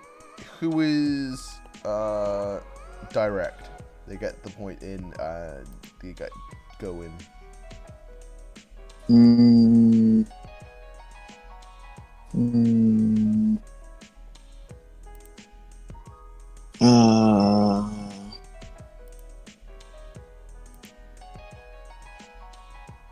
Enigma Soul. Fair play. Fair play. Just a quick reminder, there is 28 votes now on the Michael Cole versus Mauro Ranallo, and 90% And they're all virgins. 90% of people feel that Mauro Ranallo is better than Michael Cole. And that's why they all have no taste. They probably all watch AEW too and think that commentary is good. Oh, nah, you stop it. Don't bring Mauro Ranallo to that filth. Don't compare. Well, Don't compare that. Okay. Who is childish? There's a lot of names I could say there. A lot. There's a lot. But I will only say one. A childish person. I would also say Iris, but because she's younger, that's pretty much why. Fair play, fair play. I was meaning positive childish, you know, like. Yeah, the same. Yeah, same thing. Yeah. It'd be Iris either way. Who is considerate? Lions. Who is confident? Brion. Who is ambitious?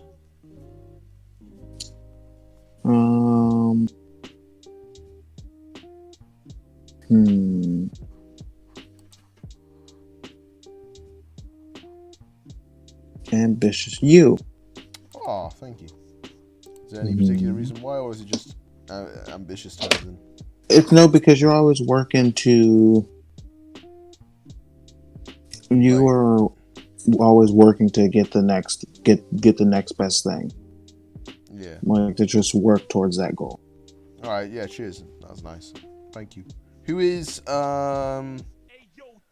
awesome? Imagine the Miz said that, not me.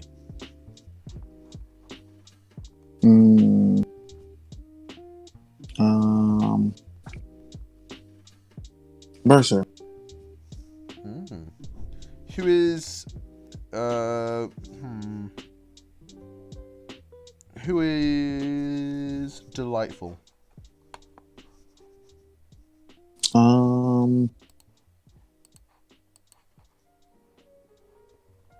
Delightful. I'd say Mex is. Oh, yeah, I like Max. He's good. Oh, what? Who is fiery?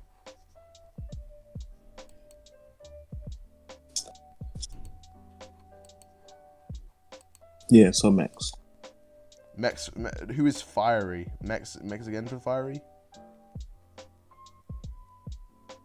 Yeah, I'd say Mex again, yeah. Yeah, okay. Who is generous?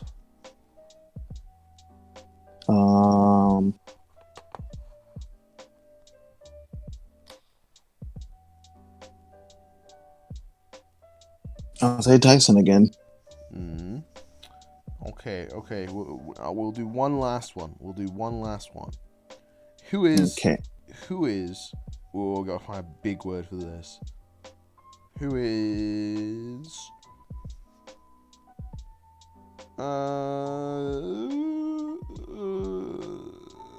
The pioneer. Pioneering. Lions. Ooh, yeah, I was trying to see if you'd had the same answer Lexi did. I'm pretty sure Lexi said Lions as well. Fair play. Sounds about right. Well, Tone, we could sit here and talk for another 2 hours, and we can sit here and talk for more and more days even. But we can only have so much in one episode, so we can have room for another episode, right? Yes. And unfortunately, we're going to have to call time for today because we are over 2 hours now, which is the first time for podcast kind.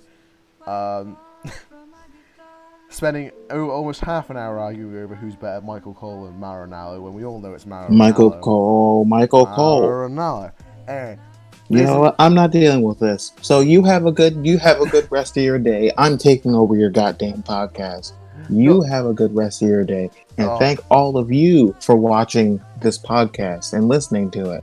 I feel as though it was a very good episode. I feel we hit some points. So I bid you all an adieu, and you have a great day.